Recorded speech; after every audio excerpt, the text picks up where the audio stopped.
Hello friends, welcome to our channel. இன்றைக்கி நம்ம சேனலில் சாம்பார் எப்படி ரொம்ப சுலபமாகவும் ரொம்ப டேஸ்டியாகவும் நம்ம வீட்டில் செய்கிறது தான் பார்க்க போகிறோம்.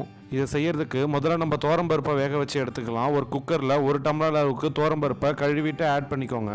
பருப்பு வேக வைக்கிறதுக்கு எந்த டம்ளரில் பருப்பு அளந்து எடுத்தோமோ அதே டம்ளர்லேயே 3 டம்ளர் அளவுக்கு தண்ணி ஊற்றிட்டு 1/4 டீஸ்பூன் மஞ்சள் தூள், 1/4 டீஸ்பூன் எண்ணெய், 4லேருந்து 5 பல்லு பூண்டு இது எல்லாத்தையும் சேர்த்துட்டு மூடி போட்டு 4லேருந்து 5 விசில் விட்டு எடுத்துக்கலாம். பருப்பு நல்லா குழஞ்சி வெந்து வரணும். இப்போது குக்கரை மூடி வச்சு 4 விசில் விட்டு எடுத்துருக்கோம். ஓப்பன் பண்ணி பார்க்கலாம். பருப்பு நல்லா வெந்து வந்துருச்சு. இந்த ஸ்டேஜில் இந்த மாதிரி ஒரு பீட்டரை வச்சோ இல்லை ஒரு மத்தை வச்சு எல்லாம் கடைஞ்சிட்டு சைடில் எடுத்து வச்சுருங்க. இப்போது சாம்பார் தாளிக்கிறதுக்கு ஒரு வானலில் 2 டேபிள் ஸ்பூன் எண்ணெய் ஊற்றிட்டு 1 டீஸ்பூன் கடுகு ஆட் பண்ணி கடுகு பொரிஞ்சதும் 1 கப் அளவுக்கு பல்லாரி வெங்காயத்தை கட் பண்ணி வச்சுருக்கேன் ஆட் பண்ணிப்போம். நீங்கள் சின்ன வெங்காயம் சேர்க்கறதுனாலுமே சேர்த்துக்கலாம். டேஸ்ட் ரொம்ப நல்லாவே தான் வரும். இப்போ வெங்காயம்லாம் நல்லா பொன்னிறம் மாறுற மாதிரி வதக்கி விட்டுப்போம். இது கூடவே 2 பச்சை மிளகாயை கீராமல் அப்படியே ஆட் பண்ணிக்கோங்க. கொஞ்சோண்டு கருவேப்பிலை ஆட் பண்ணிவிட்டு எல்லாத்தையும் வதக்கி விட்டுக்கோங்க. பாருங்கள், வெங்காயம்லாம் நல்லா வதங்கி கலர் மாறி வந்துருச்சு. இந்த டைம் நம்ம கட் பண்ணி வச்சுருக்க தக்காளியை சேர்த்துக்கலாம். நான் 2 தக்காளியை இந்த மாதிரி சின்ன சின்னதாக கட் பண்ணி வச்சுருக்கேன், சேர்த்துப்போம். லைட்டாக ஒரு டைம் மிக்ஸ் பண்ணி விட்டுட்டு தக்காளி வதங்கிறதுக்காக கொஞ்சோண்டு உப்பு ஆட் பண்ணிக்கோங்க.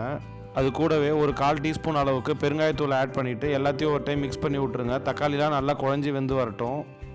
உப்பு சேர்த்து ஒரு நிமிஷம் ஆகியிருக்கும். தக்காளியெல்லாம் நல்லா வதங்கி வந்துருச்சு. இந்த டைமில் நம்ம காய்கறியெல்லாம் ஆட் பண்ணிக்கலாம். 1 கப்பு கேரட்டு, 1 கப்பு முள்ளங்கி, 1 கப்பு முருங்கைக்காய், 1 கப்பு கத்திரிக்காய். இப்போது நம்ம சேர்த்துருக்க காய்கறி எல்லாம் வெங்காயம் தக்காளியோட லைட்டாக ஒரு டைம் பரட்டி விட்டுட்டு இந்த சாம்பாருக்கு தேவையான அளவுக்கு உப்பு ஆட் பண்ணிப்போம்.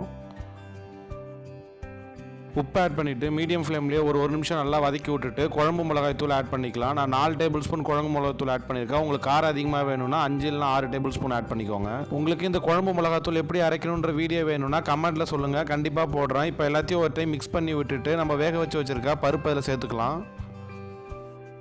பருப்பு வேக வச்ச குக்கர்லேயே ஒரு 1/2 டம்ளர் தண்ணி ஊற்றி கழுவி செலவு தண்ணியை அதிலே ஊற்றிக்கலாம் சாம்பாரில்.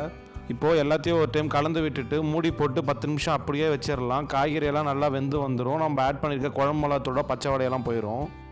சாம்பார் மூடி வச்சு ஒரு 10 நிமிஷம் ஆகிடுச்சு. ஓப்பன் பண்ணி பார்க்கலாம். இப்போ குழம்புலாம் நல்லா கொதிச்சு காய்கறிலாம் நல்லா வெந்து வந்துருச்சு. லைட்டாக ஒரு டைம் மிக்ஸ் பண்ணி விட்டுட்டு புளி தண்ணி ஆட் பண்ணிக்கலாம்.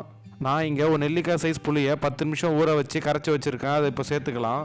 புளி சேர்த்த பிறகு எல்லாத்தையும் ஒரு டைம் கலந்து விட்டுட்டு ஒரு 2 நிமிஷம் மூடி போட்டு அப்படியே வச்சிடலாம். புளி சேர்த்து ரொம்ப நேரம் கொதிச்சிடக்கூடாது. ஒரு 2 நிமிஷம் கழித்து பார்க்கலாம். புளி சேர்த்து இப்போ 2 நிமிஷம் ஆகிடுச்சு. இப்போ அடுப்பை ஆஃப் பண்ணிடலாம். அவ்வளோதான், சாம்பார் ரெடி ஆகிடுச்சு. இதே மாதிரி உங்கள் வீட்லேயும் செஞ்சு சாப்பிட்டு பார்த்துட்டு எப்படி இருந்ததுன்னு கமெண்ட்டில் சொல்லுங்கள். இந்த வீடியோ பிடிச்சிருந்தா மறக்காமல் இந்த வீடியோக்கு ஒரு லைக் பண்ணிவிட்டு இந்த சேனலை சப்ஸ்கிரைப் பண்ணி விட்ருங்க. அப்போ தான் நம்ம போடுற ரெசிபிஸ் உடனே உங்களுக்கு வந்து சேரும்.